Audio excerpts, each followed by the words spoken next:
केसी त्यागी साहब, अब थोड़ा सा राजनीतिक पहलू भी उस पर चर्चा कर लें। तेजस्वी यादव तो सीधा कह रहे हैं कि पर्यटकों की सुरक्षा का इंतजाम क्यों नहीं किया गया, ये हाई सिक्योरिटी जोन है, अब तक कई आतंकी घटनाएं हुई हैं, कई लोगों की जान गई।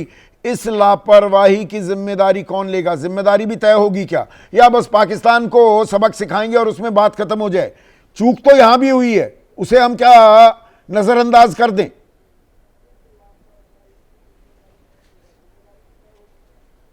संदीप जी, मैं थोड़ी सी आपसे असहमति रखता हूँ, बहुत विनम्रता के साथ। आपके विश्लेषण जो हैं मुझको बहुत अच्छे लगते हैं, और आपका चैनल पाकिस्तान में भी इस समय देखा जा रहा है। इसलिए तो मैं बहुत विनम्रता के साथ ये कहना चाहता हूँ कि आज के एजेंडे में हमारी जो चूक है, उसके बजाय जो स्टेट ऑफ अफेयर है पाकिस्तान का, अगर उस पर हम चर्चा और कल भी करें तो बेहतर होगा।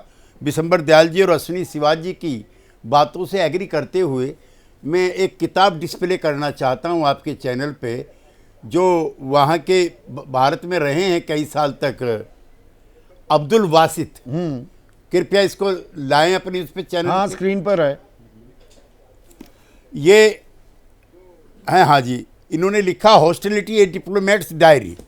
इसमें आधा दर्जन बार इन्होंने कबूल किया है जब जब हिंदुस्तान पाकिस्तान के बीच में नॉर्मल रिश्ते होने होते थे तो मैं उसमें टांग अड़ाता था। उन्होंने बताया कि कैसे मैंने कई बार हुर्रियत के नेताओं को दिल्ली में बुला करके और जो सरकार के आका हैं उनको परेशान करने का प्रयास किया।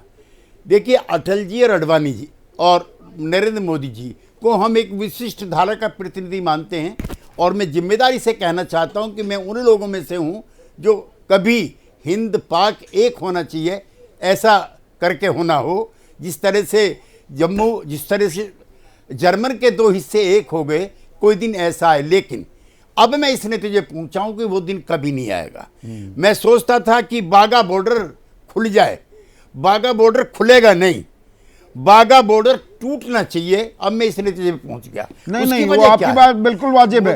केसी त्यागी साहब, वो कुत्ते की पूंछ 7 साल भी सीधी करने की कोशिश की गई, वो सीधी नहीं होगी। वो हाल पाकिस्तान का है। अब सवाल ये है कि पाकिस्तान को मुकम्मल सबक सिखाया जाएगा, या जो अश्विनी सिवाज कह रहे थे, जनरल सिवाज, कि जी वो एक सर्जिकल स्ट्राइक कर दी या थोड़ा सा कहीं पे एयर स्ट्राइक कर दी, उससे काम थोड़ा चलेगा? जो असल आका हैं उनको पकड़ के उनको मौत के घाट उतारना पड़ेगा ना। देखिए, अब परिस्थिति जो है संदीप जी बदली हुई हैं, विद्वान लोग बैठे हैं। मैं इनकी उपस्थिति में कहना चाहता हूं कि 1965 का जब वार हुआ था तब अमेरिका सीटों का मेंबर था, जिसका अमेरिका आका है, वो उनके साथ था। 71 की वार हुई है, हम सब लोग अडल्ट थे उस समय जब उन्होंने कहा कि सातवां बेड़ा आ रहा है। It was Soviet union at that time जिसने आपकी मदद की थी। अब जो जियो पॉलिटिकल सिचुएशन चेंज हो रही है उसमें अमेरिका और भारत के रिश्ते बेहतरीन हैं, और पाकिस्तान के और उनके रिश्ते उतने बेहतरीन नहीं हैं। इसलिए स्ट्राइक करने का, सबक सिखाने का, बागा बॉर्डर को तोड़ने का, आकाओं को सबक सिखाने का, इससे बेहतरीन मौका शायद कभी आया हो। नंबर 1। नंबर 2, मैं ये कहना चाहता हूं कि अब निगोशिएशन पाकिस्तान से किसी तरह की करने की जरूरत नहीं है, क्योंकि वो खुद आपसे निगोशिएट नहीं कर रहे।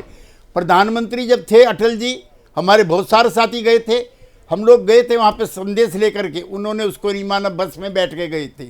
मोदी जी से मैं उम्मीद नहीं कर रहा था, फ्रैंकली स्पीकिंग।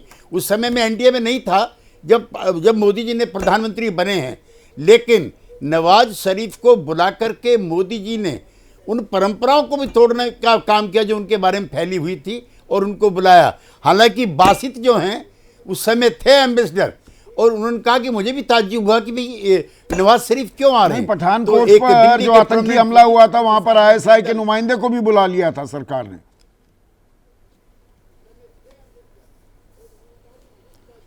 हाँ, नहीं, आप अपनी जगह ठीक कह रहे हैं, लेकिन आज किसी भी प्रकार की चूक को हाईलाइट कर करके हम कोई नतीजे पे नहीं पहुंचते। आज बहस ये है कि सीधा स्ट्राइक होना चाहिए और ऐसा सबक सिखाया जाना चाहिए जैसा सबक तो सिखाया जाएगा।